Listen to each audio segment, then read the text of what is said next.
pero necesitamos que ir avanzando un poco en el desarrollo de la exposición, ¿ya? Para por lo menos cubrir varios aspectos del libro. Vamos a trabajar hoy un poco, vamos a continuar viendo la estructura del libro, vamos a estar observando algunos detalles que hemos estado revisando, la clase anterior hemos estado revisando algunos detalles.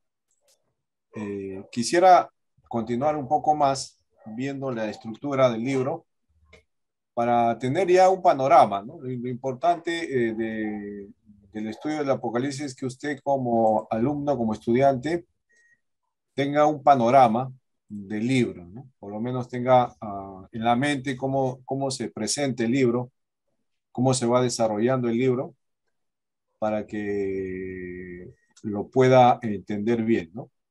Entonces, vamos a ver un poco más de la estructura. La estructura del libro, voy a hacer uso de una presentación. ¿Se pueden visualizar? No. Sí, sí. Visualizamos su administración de PowerPoint, ¿no? O sea, su PPT principal y al costado. Apocalipsis. ¿Sí se ve, Ajá, pastor? 6. Ya. Buenas noches con todos. ¿Qué tal? ¿Cómo está? Ya, entonces vamos a usar esto, ¿ya? Esta imagen. Estas imágenes.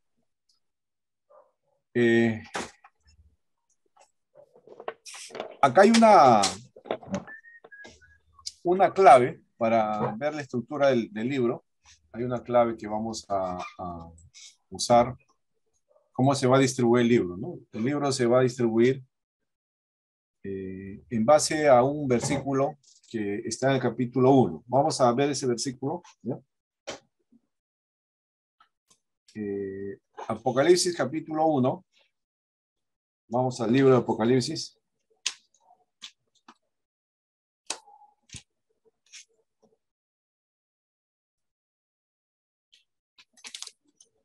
Capítulo 1, versículo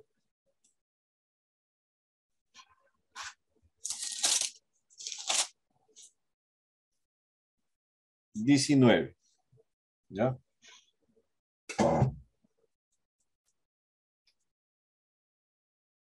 A ver, si lo encuentra el verso, lo lee fuerte alguien, ¿ya? Apocalipsis ¿Leo? 1:9. ¿Leo? Sí, Ya, dice así, escribe las cosas que has visto y las que son y las que han de ser después de estas. ya. Entonces, fíjese, observe bien ese versículo, ¿ya? Dice, escribe las cosas que has visto y las que son y las que han de ser después de estas. Entonces, este verso es una clave para poder entender cómo se va a ir distribuyendo el contenido del libro, ¿no? El contenido del libro va a ir en relación a este versículo. Este es el versículo que describe cómo se va a ir desarrollando la secuencia de visiones, ¿no? Dice, escribe las cosas primero que has visto, Has visto.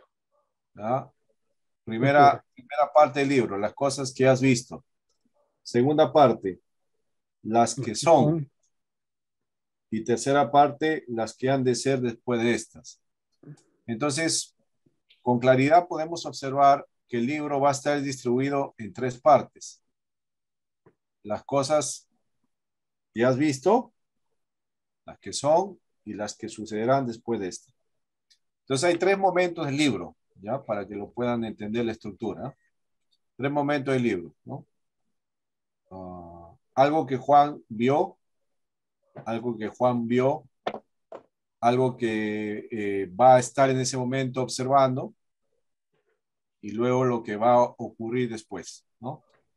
Entonces está esos tres momentos. Entonces el verso clave, ¿no? Está en el Apocalipsis capítulo 1, versículo 19. Ahí se va a estructurar el libro como tal, ¿no? Verso 1 al capítulo 1, versículo 19. Acuérdense ese versículo, porque con ese versículo tú te vas a dar cuenta en qué parte de la trama del libro estás, ¿no? ¿Estás en la parte de lo que ha visto, las que son o las que han de ser pues, después de esta, ¿no? Te tienes que ubicar en qué parte del libro te encuentras, ¿no? Esa es la introducción y está presentando ya cómo se va a desarrollar el contenido, ¿no? Del libro, ¿ya? Entonces vamos a ver cómo se distribuye esto, ¿ya? Vamos a ver cómo se distribuye esto para ubicarnos en la estructura. Primer punto, ¿no? Dice lo que has visto. Punto número 1, lo que ha visto, ¿no? Entonces, qué es lo que ha visto Juan? Vamos a ver, ¿no? Punto número 1. Lo que ha visto Juan está en el capítulo 1. En el capítulo 1 es lo que ha visto. ¿Qué es lo que ha visto Juan? Una visión. Una visión de Jesús resucitado y Jesús entre las iglesias, ¿no? Que está capítulo 1 del verso 9 al verso 20, ¿no? Entonces, eso es lo que ya vio Juan. Juan ya vio la visión del Cristo resucitado. Entonces él dice, escribe eso. ¿Qué has visto? ¿Qué vio? La visión de Jesucristo resucitado, ¿no? Va a empezar a escribir esa visión que tuvo, ¿no? Entonces, la primera parte del Apocalipsis tiene que ver con el capítulo 1, ¿ya? La visión del Cristo resucitado. Ese es lo que ha visto. También dentro de esto podemos incluir el prólogo, ¿no? Los saludos y la doxología propia que están en los versos del capítulo 1 del verso 1 al 8, ¿no? También se le incluyen en lo que has visto, ¿no? Entonces, la primera parte del libro, un capítulo nomás, está destinada para lo que has visto. Entonces, es breve lo que ha visto Juan, es breve, no hay mucho. Primera parte, lo que has visto. Vamos a la segunda parte. Las cosas que son. Las cosas que son, ¿no? O sea, lo que está ocurriendo, ¿no? En este momento, ¿qué está ocurriendo? Eso es lo que Juan va a escribir, ¿ya? Juan va a escribir lo que está ocurriendo. Entonces, ¿qué es lo que está ocurriendo? Se registran desde el capítulo 2 hasta el capítulo 3, que incluyen las cartas a las 7 iglesias. Entonces, la segunda parte del libro tiene que ver con las cosas que sucede ahora, ¿no? Las que son capítulo 2, capítulo 3, y que se van a ir describiendo en cada una de las cartas para las 7 iglesias, ¿no? A Éfeso, a Esmirna, a Pérgamo, a Tiatira, a Sardis, Filadelfia y a la Odisea. Entonces, observe bien, ¿no? La segunda parte del libro tiene que ver con el mensaje a las 7 iglesias específicamente, ¿no? Entonces, quiere decir que el mensaje a las 7 iglesias es la realidad presente en la cual estaba viviendo Juan. Por eso le dice las que son, ¿no? Eso está ocurriendo en ese momento, le dice Juan, ¿no? Vas a ver cosas, vas a escribir cosas acerca de lo que está ocurriendo ahora en las iglesias, en estas 7 iglesias que se describen en el libro, ¿no? Entonces, el mensaje a las 7 iglesias tiene que ver con la descripción de la realidad que está viviendo la iglesia en ese momento, ¿no? Siglo I, y en cada una de las iglesias que se mencionan ahí, ¿no? Las cosas que son. Capítulo 2, capítulo 3. Y de ahí, la tercera parte, que es lo que sucederá después de esta. Entonces, ¿cuál es la tercera parte del libro? Tiene que ver con lo que va a ocurrir después del mensaje a las iglesias. O sea, el capítulo 2 y 3 son lo que está ocurriendo. Luego le dice, después de esto va a ocurrir algo más. ¿Qué va a ocurrir? Va a ocurrir lo que sucederá después de esto que estás escribiendo. Carta a las iglesias. Y esto abarca casi todo el libro, la mayoría del libro, ¿no? Capítulo 6 al capítulo 21. donde se registran eventos que van a ocurrir después del mensaje de las 7 iglesias, ¿no? Que tienen que ver con la descripción del trono, la visión del trono, la visión del rollo y el cordero, los 7 sellos, las 7 trompetas, las 7 copas de ira, los eventos finales, entre ellos los 1000 años, el gran trono blanco del juicio, los cielos nuevos y la tierra nueva, ¿no? Y otros eventos más que están dentro de los capítulos. Solo he mencionado algunos. Pero fíjense el mayor contenido, ¿en qué parte está? Está en la última parte, ¿no? Lo que sucederá después de estas. Entonces, el libro está orientado a describir cosas que van a ocurrir luego.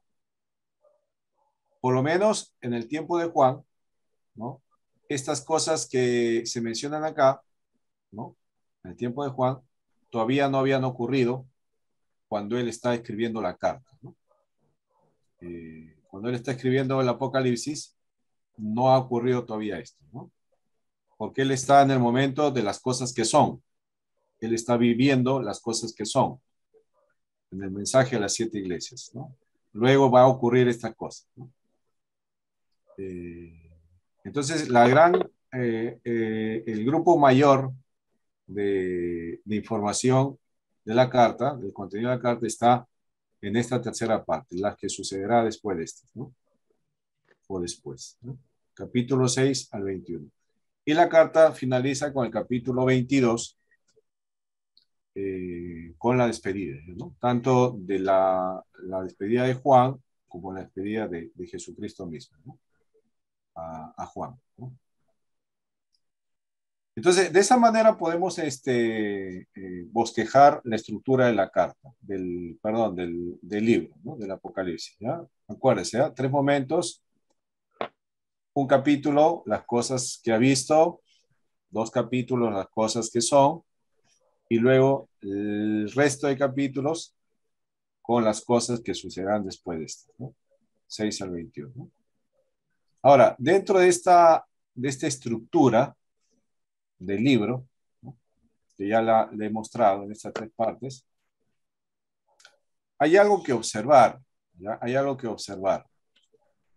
Hay una presencia constante de un número en particular, ¿no? El 7. Así es, ¿no?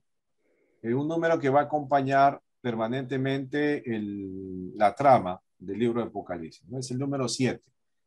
¿Cuántas veces se repite este número dentro del desarrollo del libro? 52 veces. 52. Entonces, es un número que toma bastante protagonismo, ¿ya? A diferencia de otros números que también están ahí, pero el 7 es como que toma el control, ¿no? Aparece muchas veces, 52 veces, ¿no? Por ejemplo, en el versículo 3 del capítulo 1, ¿no? Dice las 7 bienaventuranzas, ¿no? En el capítulo 4, perdón, el capítulo 1, el 4 y el 11, las 7 iglesias, ¿no?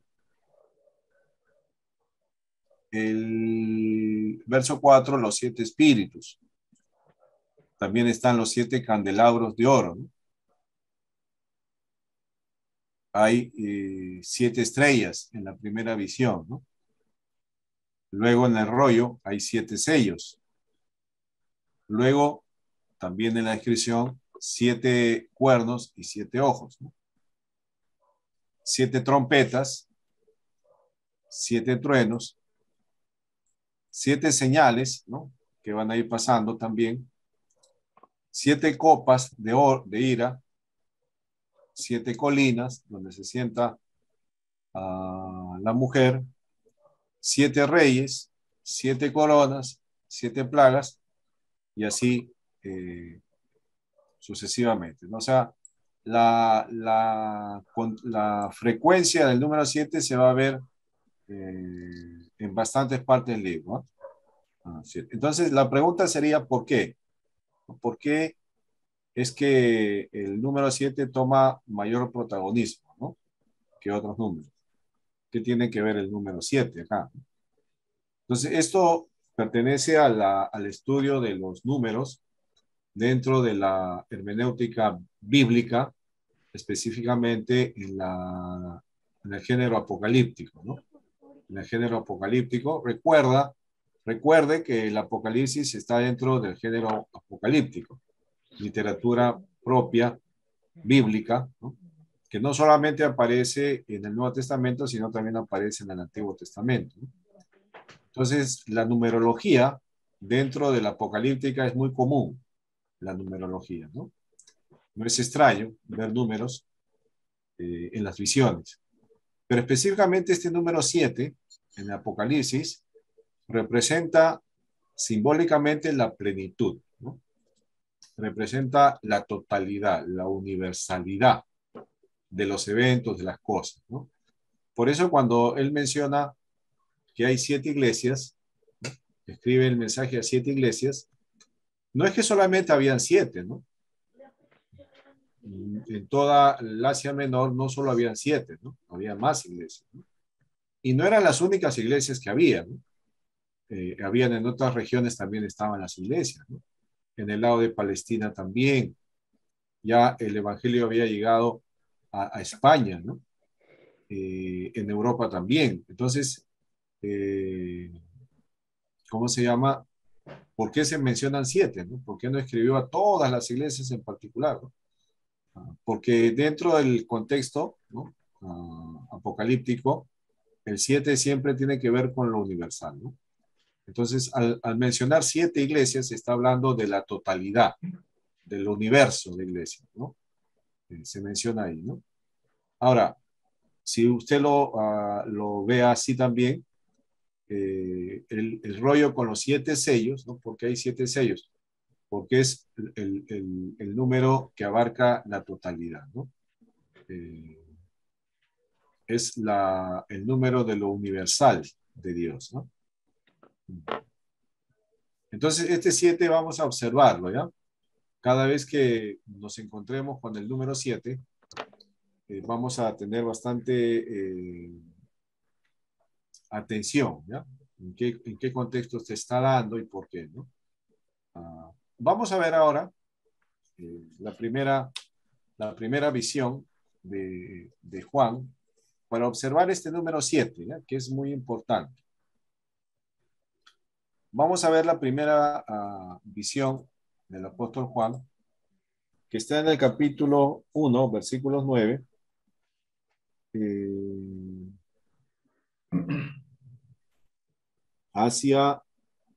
Vamos a leer el 9 hasta el final, al verso 20, ¿no? Yo, Juan. Alguien que pueda leer este pasaje, por favor. Léalo, por favor, léalo. Yo, Juan. Yo, Juan, vuestro hermano. ¿Hasta el final, pastor? Allá, hasta el 20, Sí. ¿cierto? Sí, por favor. Yo, Juan, vuestro hermano, y copartícipe vuestro en la tribulación, en el reino y en la paciencia de Jesucristo, estaba en la isla llamada Patmos.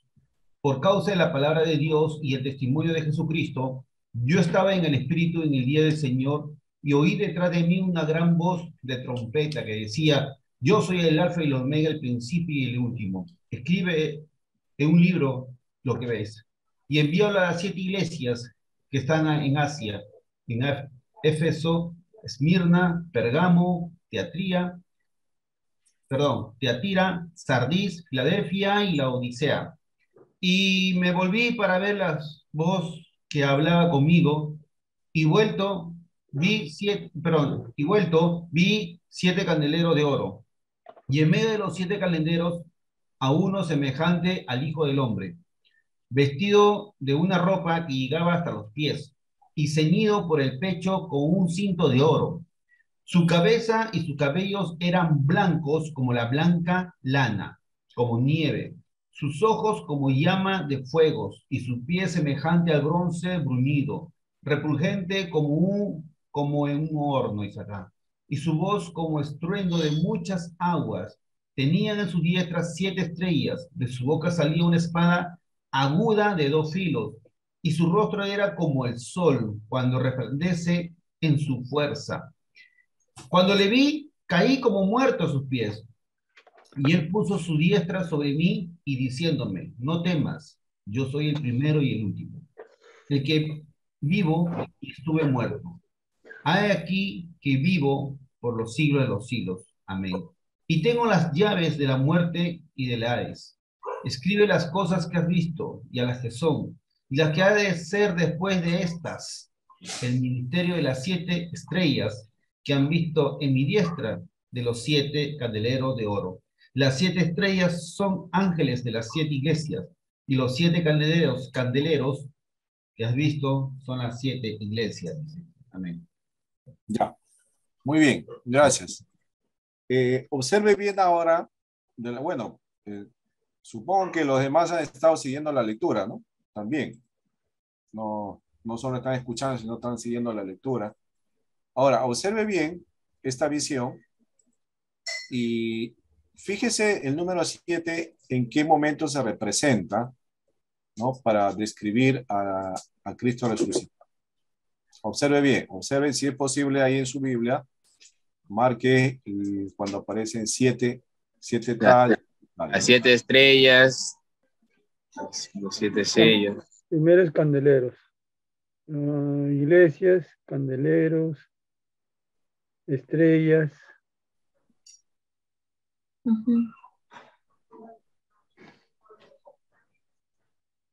Ya, muy bien, perfecto.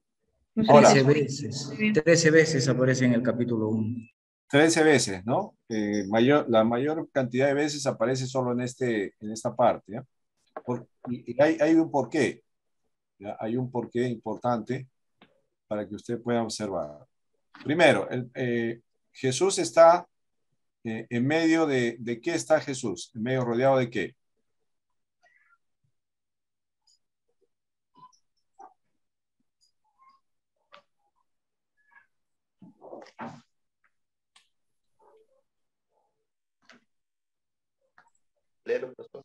No, ¿en medio de qué? 7 candeleros.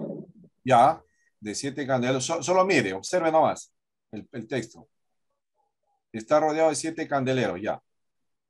Esa imagen del candelero, ¿cuántos candeleros son? Candeleros 7. 7. Muy bien. ¿Quién está en el medio de los candeleros? Está el hijo de hombre, ¿no? Resucitado. Ya, ¿qué más hay? ¿Qué más hay? Vestido de una ropa que llegaba hasta los pies. Perfecto. Listo. ¿Qué más hay que tenga que ver con el número 7?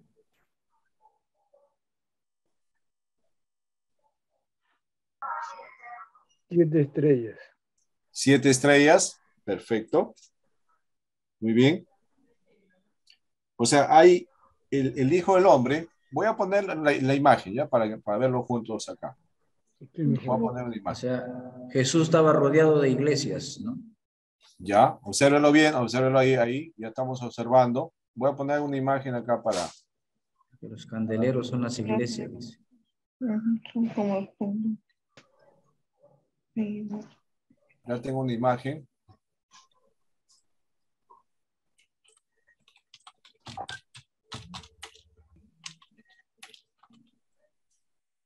Ya, a ver, para que se vea nítido, acá hay una imagen nítida. Me borrosa esta imagen.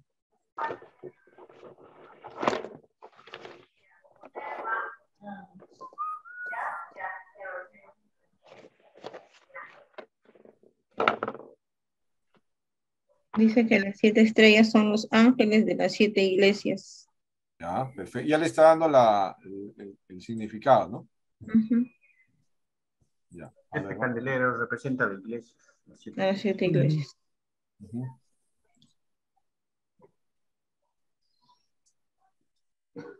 Ya, voy a poner la imagen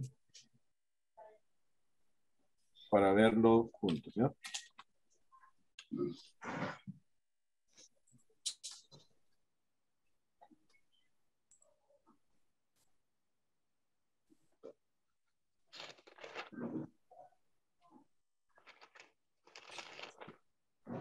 Ya. A ver, compartir.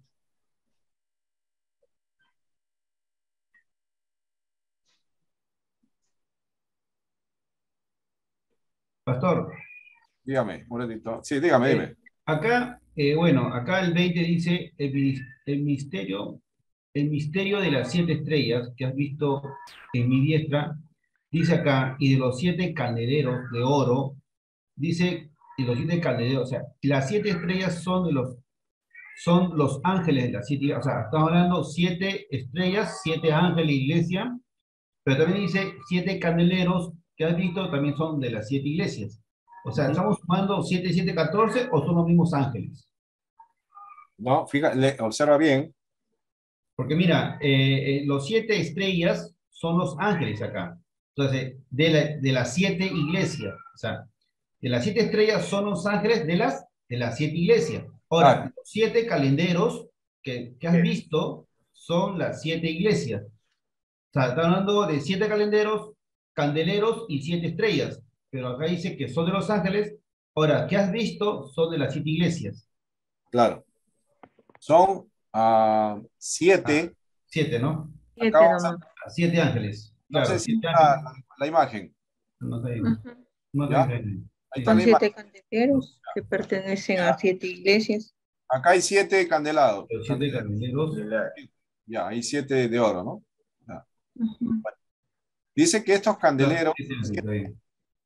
y al final el mismo le da la interpretación, le dice qué cosas son 7 iglesias, 7 iglesias.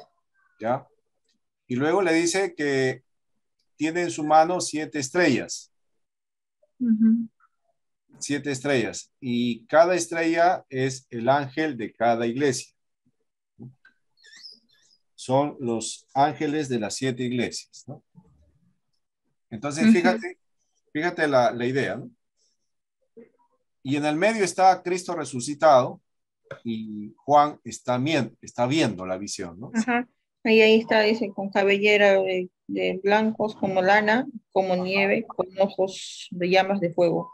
Claro, es la imagen del Cristo resucitado, ¿no? Ya, Ujú. ahora, Ropa que hasta los pies. ahora fíjese ¿por qué estoy tratando esto? Solo estamos viendo el número 7, que es nuestro asunto ahorita, ¿no? Ujú.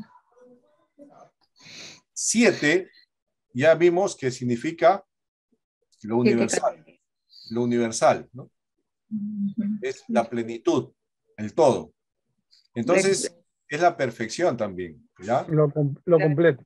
Lo completo, claro, porque dice yo soy el alfa y la omega, el principio y el fin, ¿no? principio y Ya. el Ahora, los 7 candeleros o candelabros, ¿no?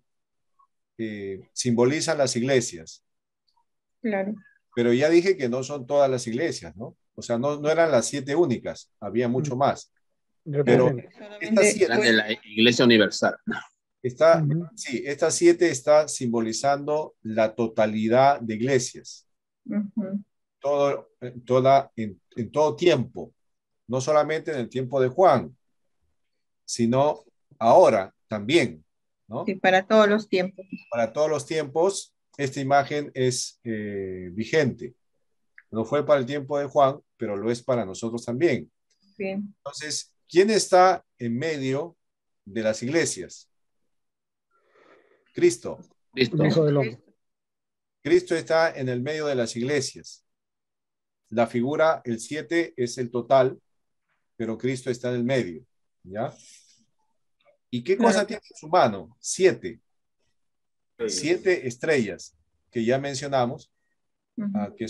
que ahí mismo lo traduce como son los ángeles, ¿no? Son los Bueno, ángeles de esa la palabra ángel tiene que ver con enviado, ¿no?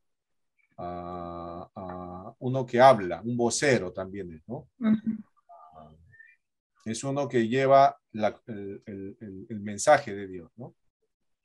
Los ángeles. Entonces, ¿qué son esas estrellas? Son Los los ángeles. mensajeros de Los ángeles, la mensajeros. predicación. Mensajeros. Son los mensajeros que llevan la predicación, los que anuncian el mensaje. ¿Qué cosas simbolizan? Es a los que están dentro de la iglesia. Porque los candeleros son la iglesia y las estrellas son los que anuncian el mensaje de Cristo. Ahora, ¿son 7? No, es el número, simboliza la totalidad, ¿no? Que representa la Iglesia Universal. Y que representa a todos los mensajeros de todos los tiempos, ¿no? Lo importante es que están, ¿en qué lugar están? Fíjese, están en la mano. Están en la mano. Interesante la visión, ¿no? Están en la mano. Y recuerdan el pasaje de Jesús cuando dijo que Él nos tiene en su mano y de su mano nadie nos podrá separar. Quiere decir que la iglesia, ¿en manos de quién está? De Jesucristo. En manos de Jesucristo. La iglesia en el tiempo de Juan, la iglesia después del tiempo de Juan y la iglesia ahora también. La iglesia sigue estando y estará en la mano del Hijo de Dios. Y Él se mueve en medio de toda la iglesia universal. Se mueve con libertad en medio de los candeleros. ¿Por qué? Porque es su iglesia, pues. Porque es su iglesia. Entonces, esta primera visión da un enfoque importante del número 7. ¿Eh? La importancia del número 7 dentro de la descripción apocalíptica. Lo total, la universal de Dios, ¿no? Entonces, el Señor está en medio de lo universal, de su iglesia universal, ¿no? De toda la iglesia, ¿no? Importante esta visión porque está dando seguridad a Juan de quién tiene el control de la iglesia, pues, ¿no? Y quién está en medio de la iglesia. Interesante, ¿eh? Porque le está dando la visión a Juan, le está diciendo, yo estoy en medio de la iglesia, ¿no? Y mi iglesia está en mi mano, ¿no? En mi mano. Doctor, y este calendero, esos 7 candeleros, digamos, o las 7 iglesias que está ahí, ¿son escogidas? En el caso de cómo escogida. Digamos, pues, ¿son 7 iglesias, escogidas para el reino o llamado? No. Las 7 iglesias en el libro son solamente una representación de lo universal. Lógicamente que en ese tiempo esas iglesias sí estaban, ¿no? Claro. Sí estaban, existían, realmente existían, ¿no? No es un simbolismo. Estaban las 7 iglesias en cada localidad, ¿no? Del Asia Menor. Y es el área donde Juan se desplazaba, se desarrollaba, ¿no? Porque recuerden que Juan, ya en el último tiempo, ¿no?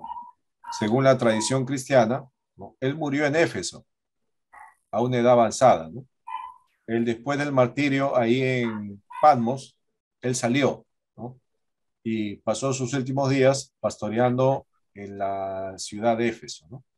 En el Asia Menor, ¿no? Entonces, él era como el vedor de toda la Asia Menor, ¿no? En ese tiempo.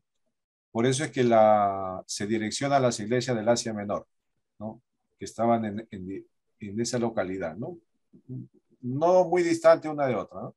Estaban en esa localidad, ¿no? Por eso las elige como una representación de todo, ¿no? Ya. Entonces, Pastor, sí. Pastor, una consulta. Cuando estamos observando el capítulo 1 y 9, ¿no? Y la representación también que usted está mencionando, y nos está observando que existen 7 candeleros, ¿no es cierto? Y también en la mano del Señor están 7 estrellas que representan los ángeles. En este caso, pastor, de las 7 iglesias, los que comparten, ¿no? Esa visión, o los ángeles, son representados por los pastores, pastor, ¿o me equivoco? Muchas veces se ha interpretado como que es el pastor de una iglesia, ¿no? Pero más tiene que ver con el que lleva el mensaje, el que anuncia, ¿no? Por lo general, un pastor lleva el mensaje y anuncia, ¿no? Ah, a veces se le puede relacionar con el pastor también, ¿no? Pero tiene que ver con todos los que anuncian, ¿no? El que anuncia el mensaje, ¿no? Ese es el ángel de la iglesia, ¿no? Ahora, no tiene que ver con un ángel como tal, ¿no? No es que hay un ángel, un ser espiritual ángel, que tiene, digamos, a cargo una iglesia, ¿no? No es como el ángel de la guarda, pues, ¿no? Que cada uno tiene su ángel de la guarda que le está cuidando, ¿no? No es así. El ángel que está viendo acá no es un ángel que cuida la iglesia, ¿no? Es la definición de mensajero. Es Que el cada mensaje. iglesia tiene un mensajero que imparte la palabra. Así es, el que lleva el mensaje de Dios, ¿no? Así como el ángel en el Antiguo Testamento era enviado para llevar el mensaje, ¿no? En el Nuevo Testamento, el nacimiento de Jesús, también un ángel fue enviado, Gabriel, ¿no? Pero ahora en la iglesia, ¿no? En la iglesia, ¿quién lleva el mensaje del Señor? La iglesia, su mensajero. Usted, ¿no? Cada uno de ustedes lleva el mensaje, ¿no? En un sentido sería el ángel del Señor, ¿no? Pero en el sentido de llevar el mensaje, ¿no? No como un ser espiritual, sino como un mensajero, un vocero, ¿no? Pastor, y en el tema esto de los 7 espíritus, representa también, según leíamos el libro, la deidad de Jesucristo, no su poderío, ¿no? Eso es lo que Así es, entendí. efectivamente, tiene que ver con eso, ¿ya? Ya, entonces, ya queda claro que el número 7 significa eso, ¿no? Ya hemos visto en la imagen, hemos analizado un La poco plenitud, la totalidad, la realidad. la perfección, Así La es. la universalidad. supremacía. La universalidad. Ahora, así se da la estructura de la carta en esos 3 momentos, ¿no? Las cosas que has visto, las que son y las que sucederán después de esta. Verso clave, verso 19 del capítulo 1. Ahora, vamos a ver cómo se va estructurando, ¿no? Cómo se va estructurando el momento cuando Juan le dice, escribe las que son, ¿no? Ya hemos visto lo que has visto. Has visto la imagen de Cristo resucitado, ¿no? Ahora vamos a ver cómo se estructura el segundo momento, que son las cosas que son, ¿ya? Que tiene que ver con el mensaje a las 7 iglesias. Iglesia. Vamos a analizar un poco el mensaje de cada una de ellas y vamos a hacer un paralelo, ¿no? Entre cada una de ellas, ¿ya? Para que podamos observar. Interesante la estructura. Ahora, dentro de la literatura del Nuevo Testamento, las cartas, ¿no?, que se solían escribir tenían cierta particularidad, ¿no? Cada una, de alguna manera, cumplía una estructura, mantenía una estructura, la carta misma, ¿no? Y vamos a observar A las 8. cada una de ellas, ¿no? Las 8 ya son. Ya, gracias, César. No, simulacro. No, mi hija está diciendo que a las 8 es simulacro. Ya, ya. Simulacro de sismo. Nacional, pues. Ya comenzó ya. Entonces tenemos que parar. ¿Cómo va a ser? No, ¿cómo es? Nosotros seguimos nomás, profe. Ya. No hay problema, entonces. Pensé que querías parar algo, ¿no? No, hay que seguir un poquito, ¿ya? Ya, entonces las cartas a las 7 iglesias tienen que ver con esto, ¿ya? Como les decía, cumplen una estructura, ¿no? La estructura de las cartas del Nuevo Testamento cumplían ciertas descripciones, ¿no? Siempre en la carta se anunciaba para quién iba, ¿no? El destinatario, ¿no? Para quién iba, ¿no? Había un saludo, una salutación, ¿no?, el contenido de la carta y luego una despedida, ¿no? Las cartas de Pablo tienen esa estructura, si ustedes las han leído, mantienen siempre la misma estructura, ¿no?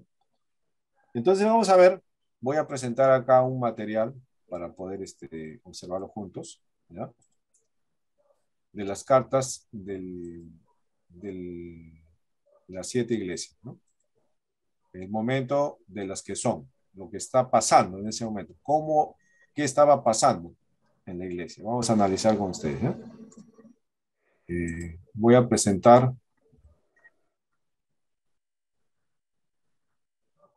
Ya. Muy bien. A ver, vamos a ir analizando, ¿ya? Pastor, ¿y se podrá un poquito darle más grande? Sí, sí, más grande, sí. Ya, voy a agrandar. Ahí, Perfecto. ¿está mejor? Ya, Sí, pastor. ya. Pero no se ve al otro lado de mi derecha. Un poquito baja el pastor. Un punto Ujú. menos. A ver, un poquito más, a ver. No, menos. Ya, sí, un poquito menos. Ya. A ver, 140. Ya, Ahí sí. creo. Ahí queda. Ya. Ya, pastor, gracias. Ya, entonces vamos a ver cómo vamos a entender esto de las cartas, ¿ya? Primero, la carta se debe entender o interpretar en un sentido histórico, recordando que fueron escritas a iglesias que existieron en el tiempo de Juan, ¿no? Finales del primer siglo, ¿no? Cada carta trata problemas reales en iglesia real, ¿no? Lo que se va a escribir en cada carta no son simbologías, sino son lo que está ocurriendo en ese momento en cada una de ellas, ¿no? Se debe estudiar así la carta, ¿no? Históricamente, en su tiempo, ¿no? También la carta puede ser usada, ¿no? Para ser aplicado a toda la iglesia en todos los tiempos, ¿no? Sea hoy, sea de acá a unos años, ¿no? Las cartas también se pueden estudiar, interpretar con aplicaciones para nuestro tiempo, ¿no? Ahora, de una manera individual, personal, también se puede aplicar, ¿no? Hay una connotación ahí que podemos usar para aplicar en una situación personal, ¿no? Y proféticamente, ¿no? También cada iglesia puede representar una época en la historia de la iglesia primitiva, ¿no? Un tiempo de la iglesia, ¿no? Eso vamos a ir viendo, pero esos 4 enfoques se pueden usar para la interpretación de las cartas, ¿ya? ¿Cómo entenderlo? Ahora, dentro de las cartas vamos a encontrar que hay elementos comunes, ¿ya?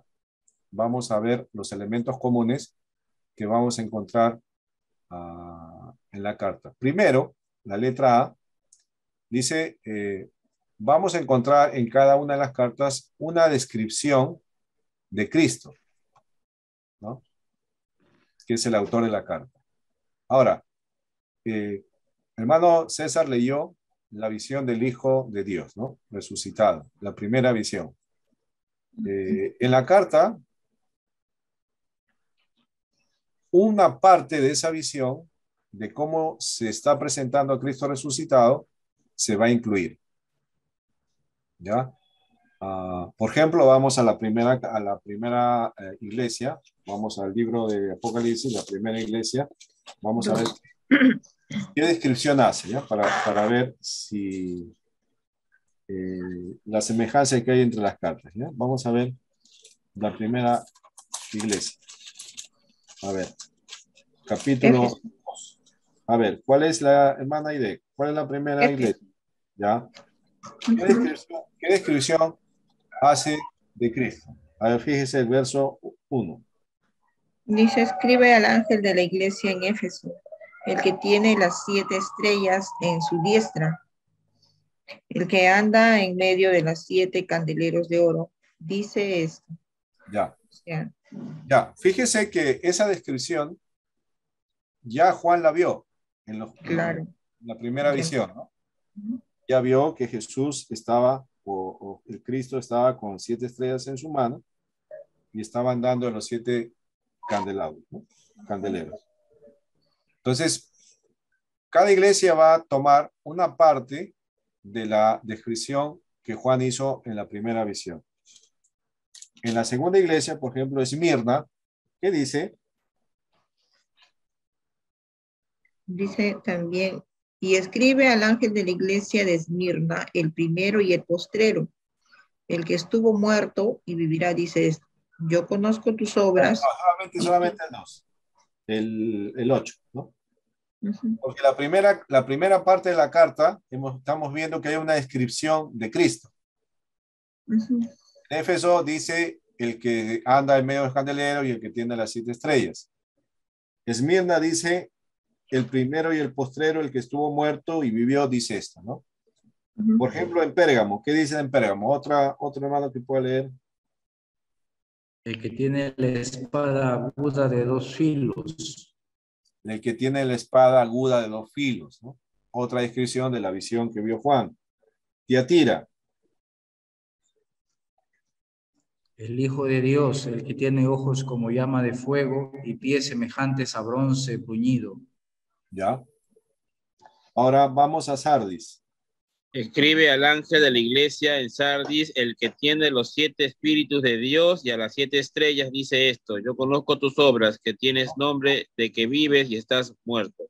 Perfecto, entonces hay una descripción también. Filadelfia. Escribe el ángel de la iglesia de Filadelfia, dice, esto dice el santo, el verdadero, el que tiene la llave de David, el que abre y ninguno cierra, y cierra y ninguno abre. Ya. Y el último, la Odisea. Y escribe el testigo fiel y verdadero, el principio de la creación de Dios, dice esto. Ya. Observe bien porque estamos analizando las cartas, ¿no? Observe que cada una de las iglesias inicia dando una descripción de Cristo. Una descripción, ¿no? Cada una de las iglesias. Desde Éfeso hasta la Odisea, ¿no? Las 7 cartas inician igual, ¿no? Describiendo algo de Cristo. Y mencionando algo de la visión que Juan tuvo en la primera parte de lo que has visto, ¿no? Juan está escribiendo y se está describiendo a Cristo con algún elemento propio de la visión que él observó, ¿no? Entonces, todas las cartas presentan una descripción de Cristo, ¿no? El autor, ¿no? En diferentes, de diferentes formas, ¿no? Con diferentes símbolos también, ¿no? Ahora, hay otro dato en común de las cartas, de las 7, que está en la letra B. Dice, yo conozco tus obras. Si usted observa, si vamos a Éfeso, la iglesia de Éfeso, en el versículo 2, el versículo 2 inicia con, yo conozco tus obras. Nada más. Luego, en el verso 9, para Esmirna, también yo conozco tus obras. En el verso 13, para Pérgamo, le dice la misma palabra. Yo conozco tus obras. A Tiatira, en el verso 18. Dice, versículo 19. Yo conozco tus obras. Así es. Y en Sardis, en el verso 1, capítulo 3, la segunda parte dice, yo conozco tus obras. Filadelfia, en el verso 8 del capítulo 3, yo conozco tus obras. Y en el verso 15, Filadelfia, yo conozco tus obras. Yo conozco. Entonces hay una repetición de una palabra. Yo conozco tus obras, yo conozco tus obras, yo conozco tus obras. 7 veces. ¿Qué quiere decir? Esta frase, yo conozco tus obras, ¿qué quiere decir, no? Que Él es omnisciente. Que Él sabe lo que cada iglesia está pasando. La omnisciencia del Señor. Conoce la iglesia. Conoce lo que la iglesia está haciendo. De las 7, en una manera simbólica, de cada iglesia de Cristo, universalmente hablando. Quiere decir que Cristo conoce las obras de cada una de sus iglesias también. De la iglesia donde usted está. ¿Quién conoce lo que se está haciendo en la iglesia? Cristo. Jesucristo.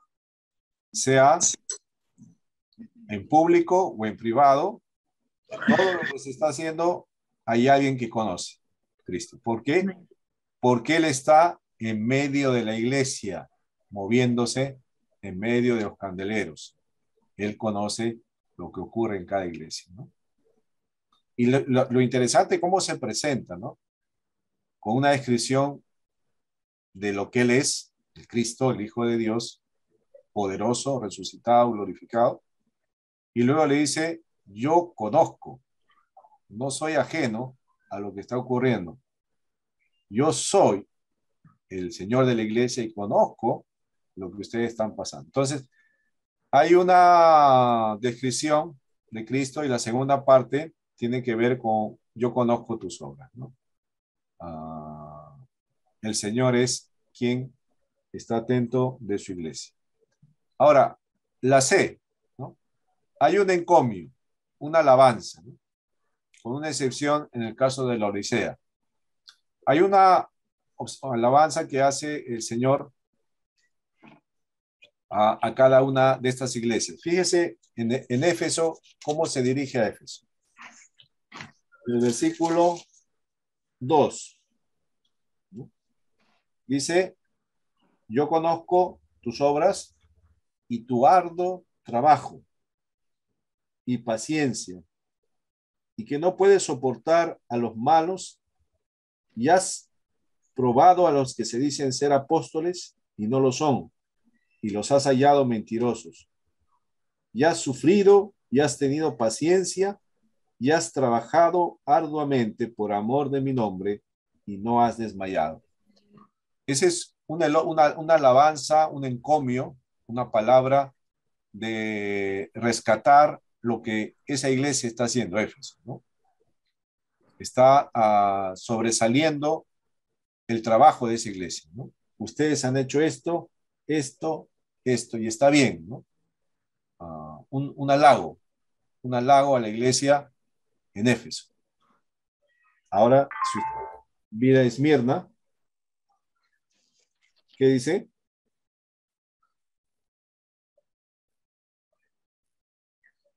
Verso 9, por favor.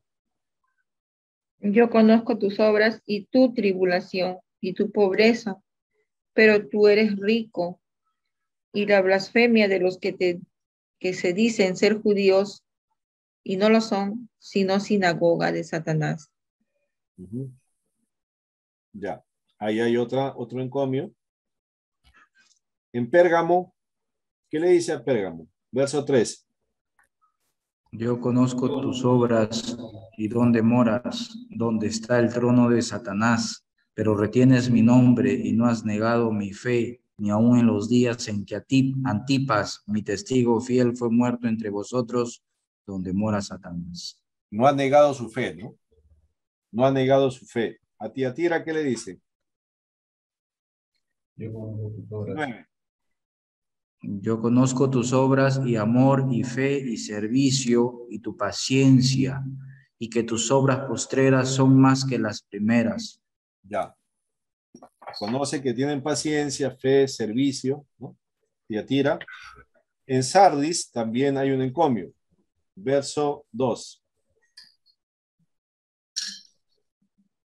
Sé vigilante y afirma las otras cosas que están para morir, porque no he hallado tus obras perfectas delante de Dios.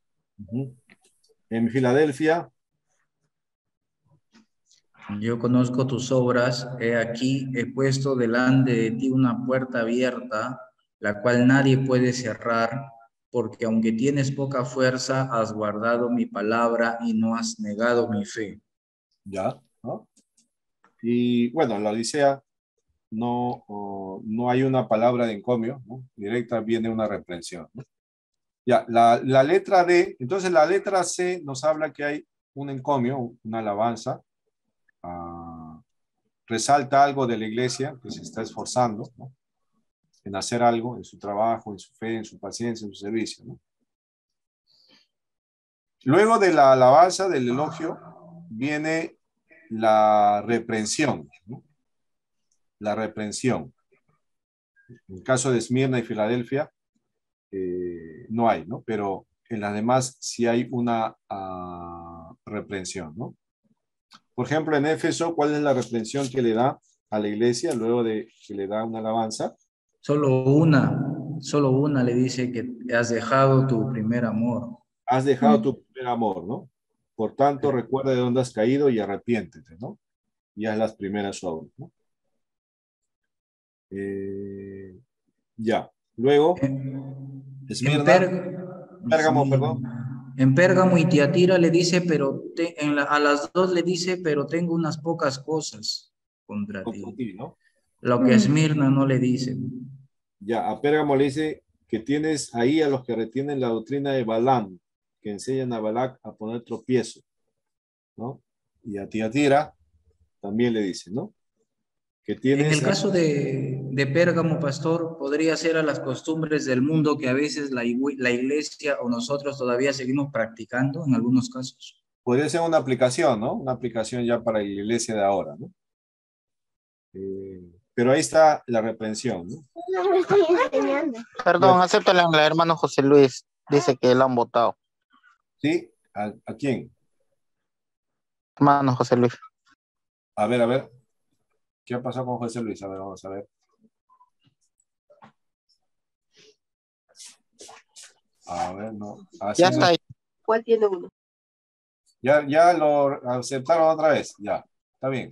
Seguro se desconectó. ¿Qué habrá pasado? No sé. La batería falló. Ah, ya, la batería. Está bien. Pero no lo entiendo porque estaba enchufado y no sé. A veces pasa. Para mí que se iba a la iglesia de Sardis. Sí, pues, ahí está, ¿no? A veces hay oposición, había hoy día, ¿no? Fuerte la oposición hoy día. Apocalipsis, pastor, Apocalipsis. Estamos en el Apocalipsis, ¿no? Entonces, ahí están los encomios, ¿no? En Éfeso, Esmirna, Pérgamo, Tiatira, ya hemos analizado esto, Sardis.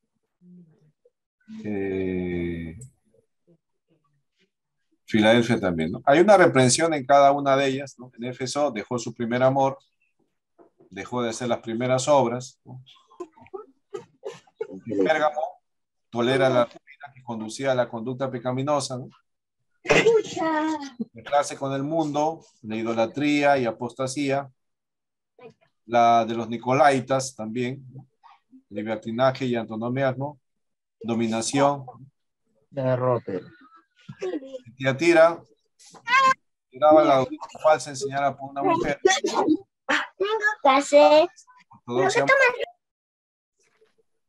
Obras imperfectas, ¿no? En la Odisea había vacilación y poco de celo, orgullo. Cristo está fuera de la iglesia. Y también dentro de las cartas vamos a encontrar que hay una promesa. ¿Ya? Una promesa. Vamos a ver las promesas. ¿Ya? Del Éfeso. Vamos a ver cuál es la promesa para Éfeso. Verso 7. A ver, lea el verso 7 para Éfeso. El que tiene oído, oiga lo que el Espíritu dice a las iglesias. Al que venciere, le daré a comer del árbol de la vida, el cual está en medio del paraíso de Dios. Ya, entonces, fíjese, el que tiene oído, oiga lo que el Espíritu dice a las iglesias, ¿no? Acá hay una promesa. Al que venciere. Al que venciere. Al que venciere, ¿qué logrará? Le van a dar a comer del árbol de la vida, ¿no? El cual está en medio del paraíso de Dios. Vamos a Esmirna, verso 11. ¿Cómo termina el mensaje de Esmirna? Dice, el que venciere no sufrirá daño de la segunda muerte. No sufrirá daño en la segunda muerte. Perfecto. Pérgamo, verso 17. El que tiene oído, oiga lo que el Espíritu dice a las iglesias. Al que venciere daré de comer del maná escondido y le daré una piedrecita blanca y en la piedrecita escrito un nombre nuevo, el cual ninguno conoce sino aquel que lo recibe. Ya, ahora el otro, Tiatira. Al que venciere y guardare mis obras hasta el fin, yo le daré autoridad sobre las naciones y las regirá con vara de hierro y serán quebradas como vaso de alfarero, como yo también la he recibido de mi Padre. Le daré la estrella de la mañana. Ya, la otra iglesia. El que venciere será vestido de vestiduras blancas y no borraré su nombre del libro de la vida y confesaré su nombre delante de mi Padre y delante de sus ángeles. El que tiene oído, oiga lo que el Espíritu dice a las iglesias. Ya. A Filadelfia, ¿cuál es la promesa? Otro. Al que venciere, yo le haré columna en el templo de mi Dios, y nunca más saldrá de allí. Y escribiré sobre él el nombre de mi Dios y el nombre de la ciudad de mi Dios, la nueva Jerusalén, la cual desciende del cielo de mi Dios y mi nombre nuevo. El que tiene oído también, ¿no? El que tiene oído. Oiga lo que el Espíritu dice a las iglesias. Ya, perfecto. Y la Odisea.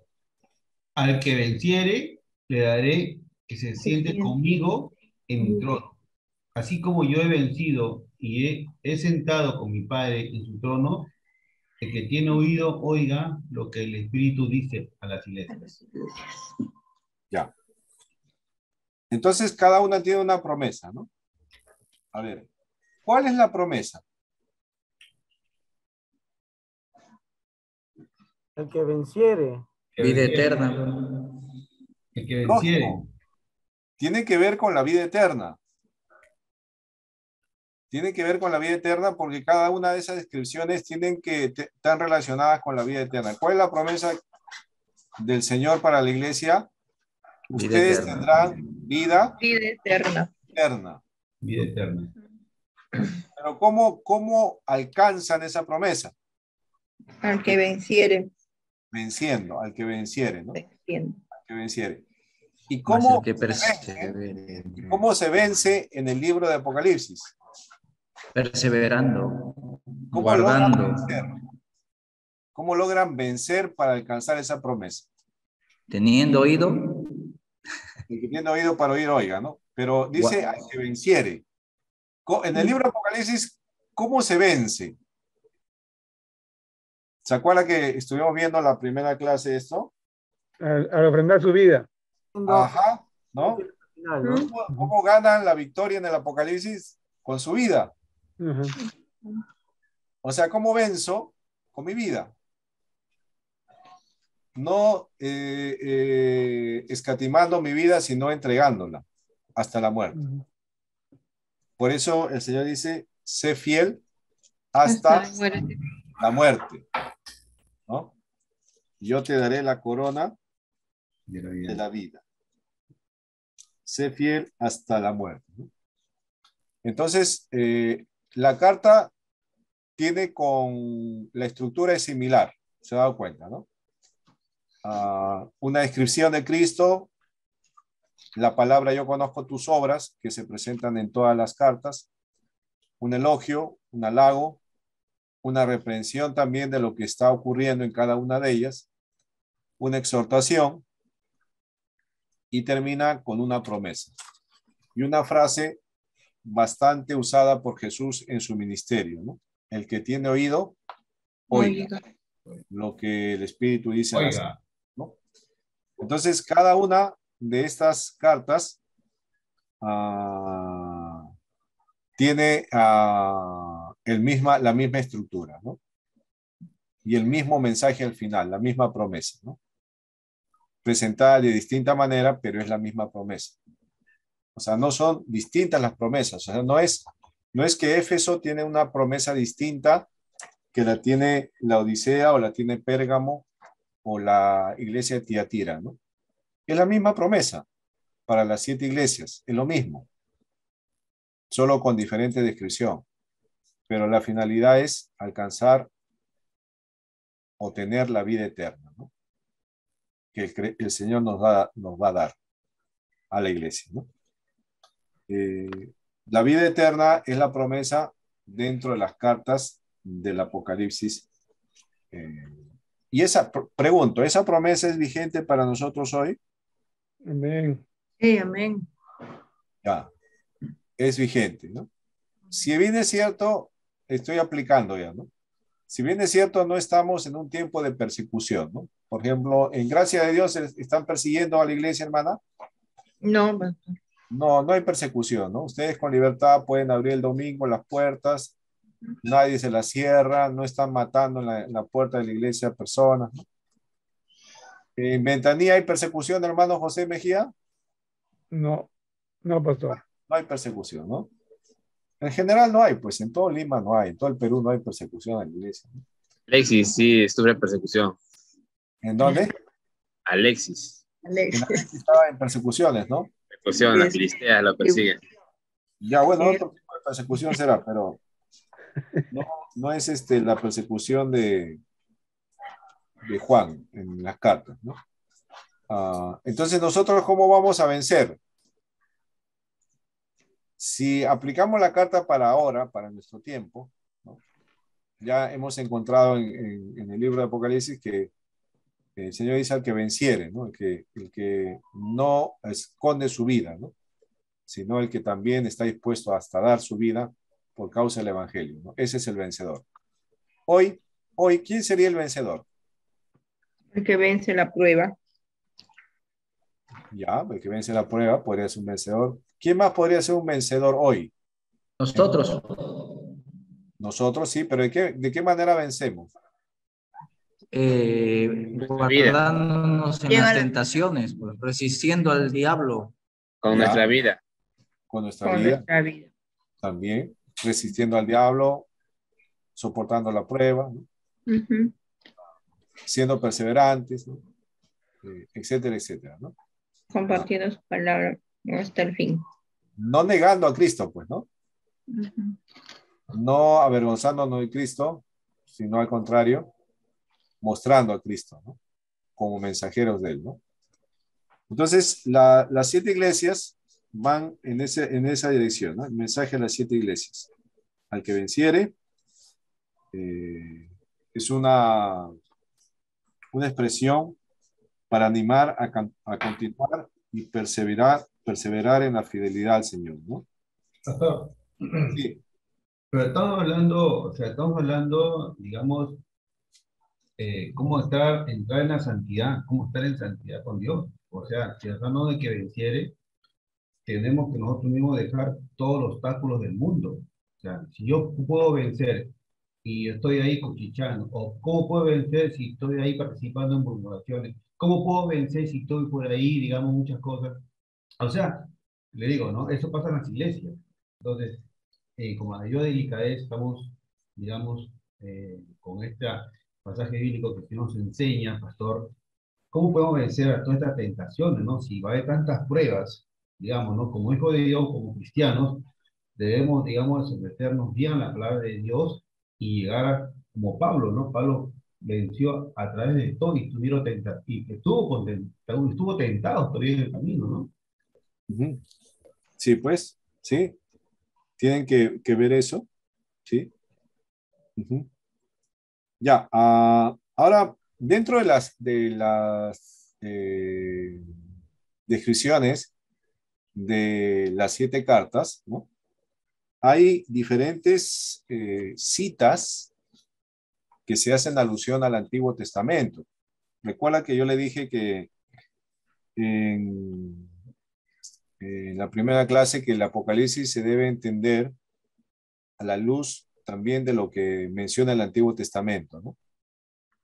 Entonces vamos a ir analizando un poco lo que se menciona en las cartas y que tienen alusión al Antiguo Testamento, ¿ya?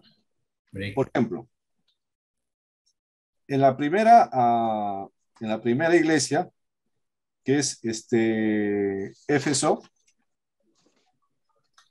dice la promesa, ¿no? Dice, el que tiene oído, oiga, porque el Espíritu dice a las iglesias, al que venciere le daré a comer del árbol de la vida,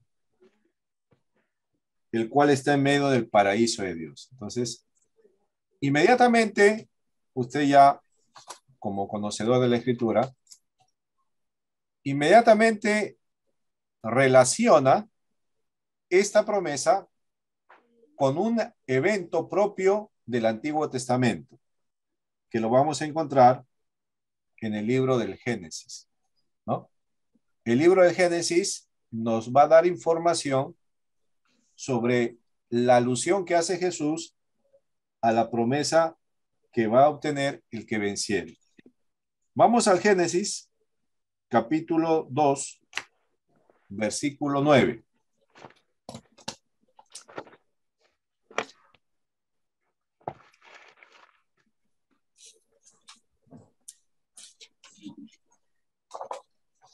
Amén. Por favor. Génesis 2:9. Y Jehová Dios hizo nacer de la tierra todo árbol delicioso a la vista y bueno para comer. También el árbol de vida en medio del huerto y el árbol de la ciencia del bien y del mal. Ya. Entonces, hay un árbol, ¿no?, que está en medio del huerto de el Edén, ¿no? Ahora, cuando el hombre peca y cae en desobediencia, mire lo que ocurre en el capítulo 3, versículo 22. Un ratito, antes que busque el 22. El verso que ha leído Carlos tiene que ver cuando el hombre estaba en el huerto del Edén y estaba en comunión con Dios y estaba en relación con Dios, en armonía, y estaba ese árbol de la vida ahí, ¿no? Ahora, una vez que peca, miren lo que ocurre en el verso 22 del capítulo 3. Y dijo Jehová Dios, he aquí el hombre es como uno de nosotros, sabiendo el bien y el mal. Ahora pues, que no alargue su mano y tome también del árbol de la vida, y coma y viva para siempre. Ahí está, ¿no? Ese árbol de la vida lo esconde. Vamos a usar esa palabra, ¿no? Ese árbol de la vida lo esconde de la presencia del hombre caído. Ha sido expulsado del huerto, del Edén, de la presencia de Dios. Y ese árbol también ha sido oculto para que dice, no tome el árbol y viva para siempre. Pero en la promesa para Éfeso, dice que al que venciere le va a dar de comer del árbol de la vida.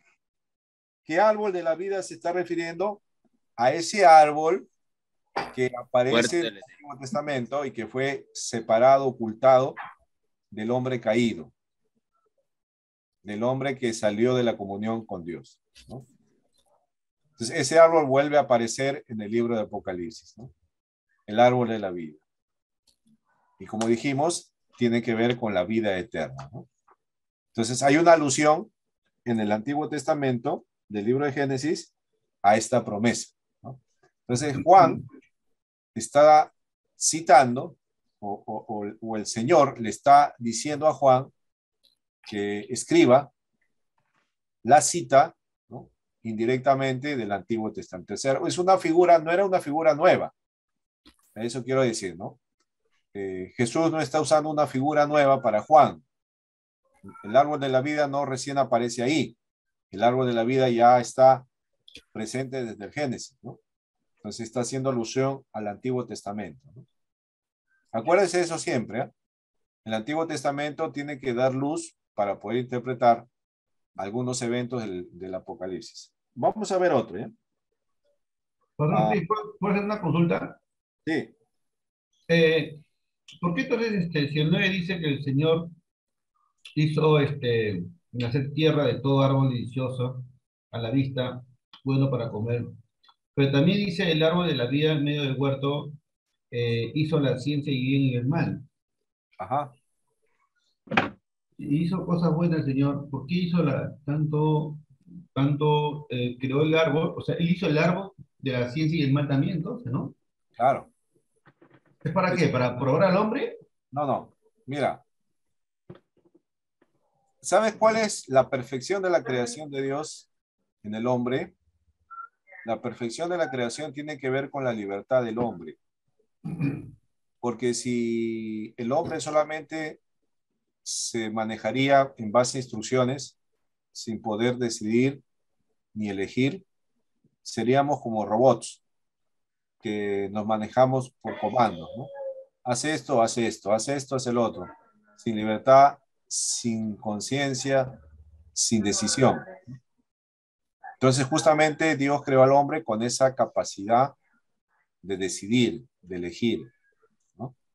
Y esa es la perfección de Dios, ¿no? O sea, hizo una creación con libertad de elegir. Y por eso puso ese árbol ahí, ¿no? Para perfeccionar o mostrar su perfección de la creación, ¿no? Porque si no hubiera ese árbol, el hombre no podría elegir hacer lo correcto o incorrecto. Por eso la presencia de ese árbol está ahí, ¿no? De la ciencia del bien y del mal, ¿no? Y el Señor le dijo, mire ese árbol, no lo tomes. No lo mires, no lo comas, no comas de ahí, ¿no? ¿No? Pero el hombre tenía capacidad de elegir, ¿no? De actuar. Porque si no, César, seríamos robot, pues, ¿no? Un robot solo sigue instrucciones y nada más, no piensa, no elige, no decide, ¿no? Entonces, la creación de Dios tenía que seguir a su creador en libertad, con conciencia, ¿no? Con decisión, ¿no? Claro. Ya. Y el último pasaje de este árbol de la vida lo vamos a ver también en el mismo Apocalipsis, capítulo 22, versículo 2, ¿no? Vamos a Apocalipsis 22. Sí, 22, 2. Génesis. Lo hemos visto en el Génesis, que aparece, ¿no? 2 veces, cuando crea el Señor al hombre y lo pone en el Edén. Ahí está el árbol de la vida. Luego ese árbol es escondido a los ojos del hombre para que no coma de su fruto y viva para siempre. Luego en el Apocalipsis vemos que hay una promesa que el que vence va a tomar de ese árbol de la vida. Y en el 22 lo vamos a ver nuevamente el árbol de la vida, 22:2. ¿Qué dice? En medio de la calle de la ciudad y a uno y al otro lado del río estaba el árbol de la vida que produce 12 frutos, dando cada mes su fruto. Y las hojas del árbol eran para la sanidad de las naciones. Nuevamente aparece el árbol, ¿no? El árbol de la vida. Pero ya en esta figura del árbol de la vida está en el capítulo 22, donde ya hay cielos nuevos y tierra nueva. Y estamos en la gloria eterna. Y ahí está el árbol de la vida, ¿no? Si se da cuenta, estamos regresando al comienzo. Estamos regresando nuevamente al Génesis, ¿no? Donde estaba ese árbol de la vida. Cuando Adán todavía no había pecado, ni Eva, ¿no? Entonces, nuevamente, en el 22 vemos que el árbol nuevamente está entre nosotros, ¿no? Entonces, ¿qué quiere decir? Que estamos regresando al plan original que Adán lo echó a perder, ¿no? Vamos a volver al paraíso, ¿significa eso, pastor? Estamos regresando al paraíso, lógicamente. Claro. Estamos regresando a lo que Cristo ganó para nosotros, ¿no? Y lo bueno, pastor, que dice que cada vez da fruto, ¿no? Y es un árbol que da fruto para sanidad, para vida, ¿no? Entonces, la idea es esa, ¿no? El Apocalipsis va en esto, nos está mostrando que al final vamos a regresar al plan original, al diseño original de Dios para el hombre, ¿no? Vivir en el paraíso y en comunión con Él, ¿no? Pero ahora sin ninguna intervención del enemigo, ¿no? Entonces, el árbol de la vida es un elemento que está presente en la promesa, ¿no? Ahí está un ejemplo de cómo ver el Antiguo Testamento, ¿ya? En los elementos que vamos a ver en este, ¿no? Vamos a ver otro más, ¿ya? Capítulo 2 de Apocalipsis, versículo 17.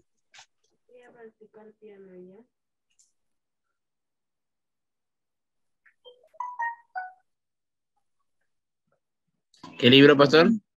Apocalipsis 2:17. La piedrecita blanca, ¿no? Ay, ese es un versículo hermoso.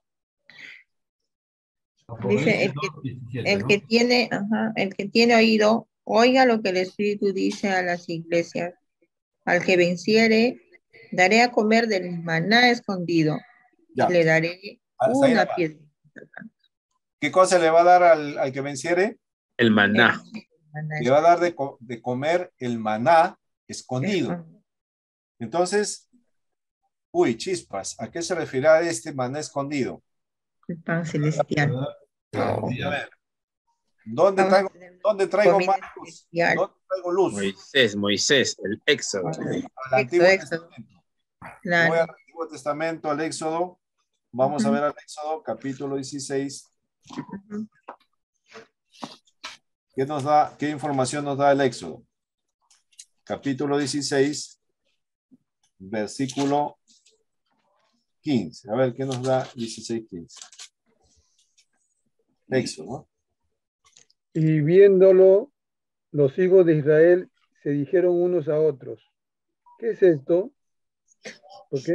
Porque no sabían qué era. Entonces Moisés les dijo, es el pan que Jehová os da para comer. Es el maná, ¿no? Maná, ¿qué significa? ¿Qué es esto, no? O sea, cuando vieron los israelitas descender el pan que caía, como hojuelas, se preguntaron, ¿qué es esto? Y significa maná, ¿no? Maná significa, ¿qué es esto? Se quedó con eso, ¿qué es esto? ¿Qué es esto? Entonces, ahí está, ¿no? Ese maná, dice Moisés, este es el pan que Jehová les da para comer y no mueran. Es la idea, ¿no? El maná, el Señor lo envió para que el pueblo no muera, siga viviendo. Ahora, ese maná escondido tiene que ver con lo que Jesús dijo en Juan 6, que Jesús va a hacer alusión también a lo que pasó en el Éxodo, pero ahora él va a descubrir ese maná de otra manera. Juan 6, 49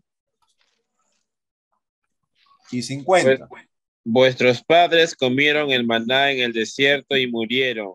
Este es el pan que desciende del cielo para que el que en él come no muera. Ahí está, ¿no? Y si agregas el otro versículo más, Carlitos, el que sigue. Yo soy el pan. Yo soy el pan vivo que descendió del cielo. Si alguno comiere de este pan, vivirá para siempre. Y el pan que yo daré es mi carne, la cual yo daré por la vida del mundo. Ahí está, ¿no? Es un pan que produce vida y no muerte. ¿Cuál es ese maná escondido? Wow, Jesucristo. Jesucristo mismo, pues, ¿no? Porque dice que el que coma de ese pan no morirá nunca. Está hablando de la vida eterna. Entonces, en la promesa que se le da a la iglesia, está hablando del maná escondido, relacionando al Antiguo Testamento, donde apareció el maná por primera vez en el Éxodo, pan que le sirvió para vivir al pueblo, y en Jesús se está descubriendo un maná escondido, ¿no? Que ellos no... Dios mismo los alimentó. Claro, por Con eso su propia carne, Dios mío. Yo soy el pan que sus padres no conocieron, o sea, que estaba escondido, ¿no? Jesús dice, yo soy ese maná escondido. No lo reconocieron. Claro, yo soy ese maná que sus padres no lo conocieron, ¿no? Ese maná comerá el que venciere, ¿no? Quiere. Y ahora hay otro que dice piedrecita blanca. En el versículo 17 que leo la hermana, dice, le daré a comer del maná escondido y le daré una piedrecita blanca. Y en la piedrecita escrito un nombre nuevo, el cual ninguno conoce sino aquel que lo recibe. Uy, ahora nos encontramos con otra dificultad, piedrecita blanca. Nos vamos a ¿Qué será esa piedrecita blanca? Éxodo. Éxodo 16. Nos tenemos que ir, pues, a ver qué dice el Antiguo Testamento. Pues. Ahí no tiene que usted especular, hermano, porque muchos especulan, ¿no? Muchos empiezan a sacar ideas, pues, que no tienen nada que ver con el mensaje bíblico, ¿no? Sí. Bueno, vamos a aclarar en el Antiguo Testamento, pues. A ver, ¿encontró el pasaje? Éxodo 16, 14, 15. Dice 16, 14, 15. 14. Y cuando el rocío cesó de descender, y aquí sobre la faz del desierto, una cosa menuda, redonda, menuda como una escarcha sobre la tierra, y viéndolo los hijos de Israel se dijeron unos a otros, ¿qué es esto? ¿Te refieres al mismo maná, pastor? Ah, ese maná. ¿Qué pasaje está buscando? Éxodo. Para cita. Esto es lo que... ¿No es en el Éxodo 28? A ver, busca el pasaje, busca el pasaje.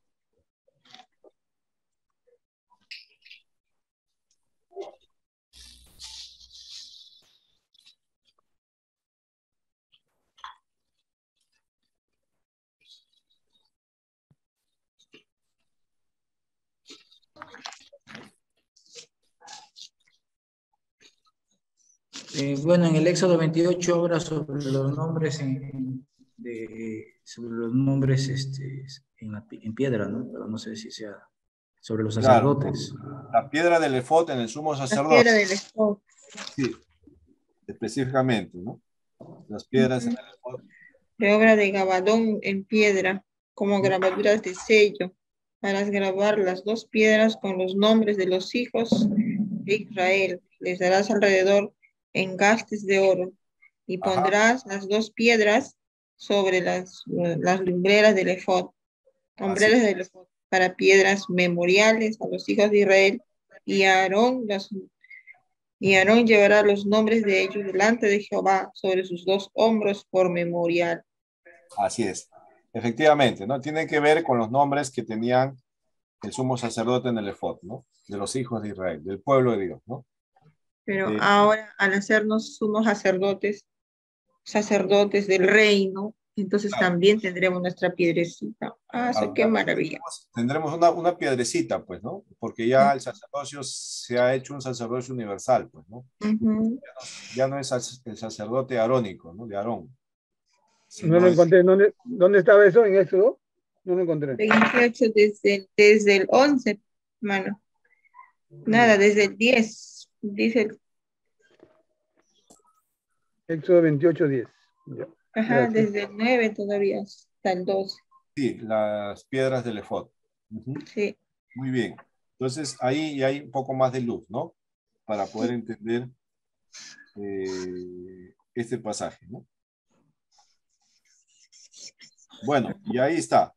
De esa manera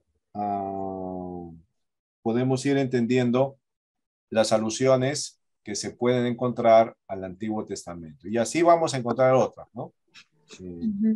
Cada vez que usted vea alguna palabra, ¿no? Inmediatamente trate de ver su significado, su relación con el Antiguo Testamento. Muy bien. Entonces, ahora, ¿qué hora es ya? Las 9 ya. Va a ser las 9.